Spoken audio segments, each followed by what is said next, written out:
الشيطان الرجيم. بسم الله الرحمن الرحيم.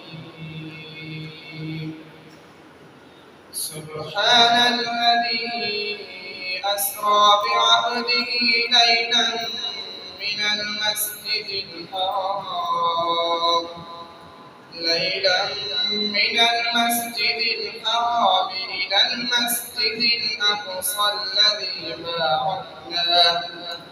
إلى المسجد الأقصى الذي باركنا حوله لنريه من آياتنا إنه هو السميع البصير. وآتينا موسى الكتاب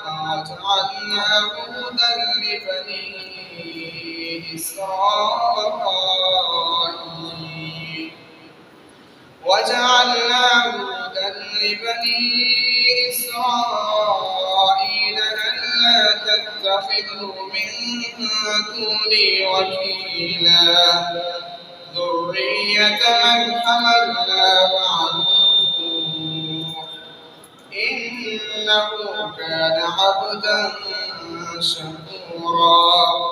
وقضينا إلى بني إسرائيل في الكتاب لتفسدن في الأرض مرتين ولتعلن علوا كبيرا. فإذا جاء وعد أولاهما بعثنا عليكم عبادا لنا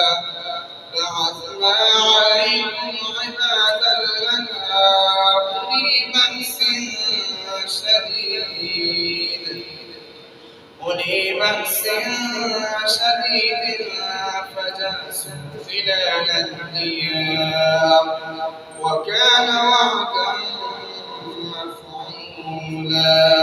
صدقت يا رب العالمين.